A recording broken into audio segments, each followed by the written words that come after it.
ಜನಾರ್ದನ್ ರೆಡ್ಡಿ ಶ್ರೀರಾಮುಲು ಅಷ್ಟೇ ಅಲ್ಲ, ರಾಜ್ಯದ ಪ್ರಮುಖರು ಕೂಡ ಚರ್ಚೆ ಮಾಡಿದಂಥ ಸಂದರ್ಭದಲ್ಲಿ ನಾವೆಲ್ಲರೂ ಕೂಡ ಪಾದಯಾತ್ರೆ ಮಾಡೋದು ಒಳ್ಳೆಯದು ಅನ್ನೋದು ಬಹುತೇಕ ಎಲ್ಲರದ್ದು ಅದೇ ಅಭಿಪ್ರಾಯ ಇದೆ.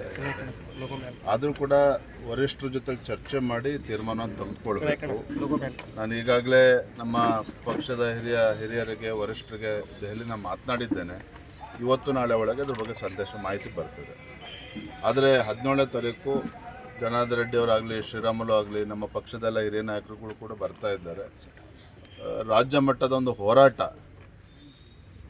ಯಾಕೆಂದರೆ ಈ ಕಾಂಗ್ರೆಸ್ ಸರ್ಕಾರದ ವಿರುದ್ಧ, ಈ ಕಾಂಗ್ರೆಸ್ ಸರ್ಕಾರದ ವೈಫಲ್ಯಗಳು, ಭ್ರಷ್ಟಾಚಾರ ಏನು ಇವತ್ತು ರಾಜ್ಯದಲ್ಲಿ ಒಂದು ರೀತಿಯ ಅರಾಜಕತೆ ಸೃಷ್ಟಿಯನ್ನು ಮಾಡ್ತಾ ಇದೆ ಕಾಂಗ್ರೆಸ್ ಸರ್ಕಾರ. ಇದೆಲ್ಲದರ ವಿರುದ್ಧ ಇವತ್ತು ರಾಜ್ಯದಲ್ಲಿ ರೈತರ ಸಮಸ್ಯೆ ಇದೆ, ಡ್ರಗ್ಸ್ ಸಮಸ್ಯೆ ಇದೆ.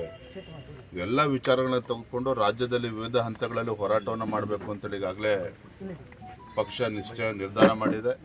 ಹಾಗಾಗಿ ಮೊದಲ ಹಂತದಲ್ಲಿ ಈ ರಾಜ್ಯದಲ್ಲಿ ಕಾನೂನು ಸುವ್ಯವಸ್ಥೆ ಹದಗೆಟ್ಟಿರುವಂಥ ಸಂದರ್ಭದಲ್ಲಿ ಬಳ್ಳಾರಿನಲ್ಲಿ ಬೃಹತ್ ಮಟ್ಟದ ಒಂದು ಹೋರಾಟವನ್ನು 17ನೇ ತಾರೀಕು ನಾವು ಹಮ್ಮಿಕೊಂಡಿದ್ದೇವೆ. ಗ್ರಾಮೀಣ ಭಾಗದಲ್ಲಿ ಇವತ್ತು ಒಂದು ಅಸೆಟ್ ಕ್ರಿಯೇಷನ್ ಆಗಬೇಕು, ಗ್ರಾಮೀಣ ಭಾಗದಲ್ಲಿ ಅಭಿವೃದ್ಧಿ ಆಗಬೇಕು. ಕೃಷಿ ಚಟುವಟಿಕೆ ನಡೆಯುವಂಥ ಸಂದರ್ಭದಲ್ಲಿ 60 ದಿನಗಳ ಕಾಲ ಇದಕ್ಕೆ ಅವಕಾಶವನ್ನು ನೀಡಿದ್ದಾನೆ. ಯಾಕೆಂದರೆ ರೈತರಿಗೆ ಅನಾನುಕೂಲ ಆಗ್ತದೆ. ಆ ಸಂದರ್ಭದಲ್ಲಿ ರೈತಾಪಿ ವರ್ಗಕ್ಕೆ ಅನುಕೂಲ ಆಗಬೇಕು ಅಂತೇಳಿ ಆ ಸಂದರ್ಭದಲ್ಲಿ ರಜೆಯನ್ನು ಕೊಟ್ಟಿದ್ದಾರೆ ವಿನಃ ಹಿಂದೆ ಯಾವ ಪದ್ಧತಿ ಇತ್ತು, ಗ್ರಾಮ ಪಂಚಾಯತಿ ಮಟ್ಟದಲ್ಲೇ ತೀರ್ಮಾನಗಳು ಆಗ್ತಾ ಇತ್ತು. ಈಗಲೂ ಕೂಡ ಮುಂದಿನ ದಿನಗಳಲ್ಲೂ ಕೂಡ ಅದೇ ಆಗುವಂಥದ್ದು. ಆದರೆ ಕಾಂಗ್ರೆಸ್ ಪಕ್ಷ ಇವತ್ತು ಸಿದ್ದರಾಮಯ್ಯನವರು, ರಾಹುಲ್ ಗಾಂಧಿಯವರು ಇದನ್ನೇ ಅಪಪ್ರಚಾರ ಮಾಡಿಕೊಂಡು, ಯಾಕೆ ಅಂತ ಹೇಳಿದ್ರೆ ಇವತ್ತು ರಾಜ್ಯದಲ್ಲಿ ಕಾಂಗ್ರೆಸ್ ಬಗ್ಗೆ ಜನರ ವಿಶ್ವಾಸ ಹೊರಟೋಗಿದೆ. ಹಾಗಾಗಿ ಈ ವಿಚಾರ ತೆಗೆದುಕೊಂಡು ಮಹಾತ್ಮ ಗಾಂಧಿಯವರ 2ನೇ ಬಾರಿ ಕೊಲೆಯನ್ನು ಮಾಡುವಂಥ ಕೆಲಸ ಭಾರತೀಯ ಜನತಾ ಪಾರ್ಟಿ ಮಾಡಿದೆ ಅಂತೇಳಿ ಅಪಪ್ರಚಾರ ಮಾಡೋದಕ್ಕೆ ಹೊರಟಿದ್ದಾರೆ. ಇದಕ್ಕೆ ಭಾರತೀಯ ಜನತಾ ಪಾರ್ಟಿ ರಾಜ್ಯದ ಎಲ್ಲ ತಾಲೂಕು ಕೇಂದ್ರಗಳಲ್ಲಿ ಮತ್ತು ಗ್ರಾಮೀಣ ಭಾಗದಲ್ಲೂ ಕೂಡ ಇದನ್ನು ಜಾಗೃತಿ ಮೂಡಿಸುವಂಥ ಕೆಲಸ ನಾವು ಮಾಡ್ತೇವೆ ಬರುವಂಥ ದಿನಗಳಲ್ಲಿ. ಕಾಂಗ್ರೆಸ್ ಗೊಂದಲದ ಕೂಡ ಇದನ್ನೇ ರಾಹುಲ್ ಗಾಂಧಿ ಅವರು ಸಿಎಂ ಮತ್ತು ಡಿಸಿಎಂ ಪ್ರತ್ಯೇಕ ಹೆಲಿಪ್ಯಾಡ್ನಲ್ಲಿ ಮಾತಾಡ್ತಿದ್ದಾರೆ. ಇರಲಿ ಪಾಪ, ಅವರು ಆಂತರಿಕ ಕಚ್ಚಾಟ, ಒಬ್ಬರು ಮುಖ್ಯಮಂತ್ರಿ ಕುರ್ಚಿ ಉಳಿಸ್ಕೋಬೇಕು ಅನ್ನುವ ಆ ಕಾತರದಲ್ಲಿ ಅವರಿದ್ದಾರೆ. ನನ್ನ ತಾಳ್ಮೆನ ಕೆಣಕಬೇಡಿ, ನಾನು ಮುಖ್ಯಮಂತ್ರಿ ಆಗಬೇಕು ಅಂತ ಉಳಿದವರು ರೆಡಿ ಆಗಿದ್ದಾರೆ. ಇದರ ನಡುವೆ ರಾಜ್ಯದ ಜನ ಹೊತ್ತು ಅನುಭವಿಸ್ತಾ ಇದ್ದಾರೆ.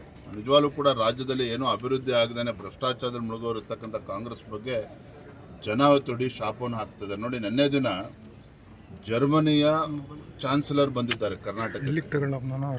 ಜರ್ಮನಿ ಅಂತೇಳಿದ್ರೆ ಅದು ಕೂಡ ಒಂದು ಆರ್ಥಿಕ ಶಕ್ತಿ, ತಂತ್ರಜ್ಞಾನಕ್ಕೆ ಇವತ್ತು ಮ್ಯಾನುಫ್ಯಾಕ್ಚರಿಂಗ್ ಹಬ್ ಆಗಿರುವಂಥದ್ದು ಆ ದೇಶ.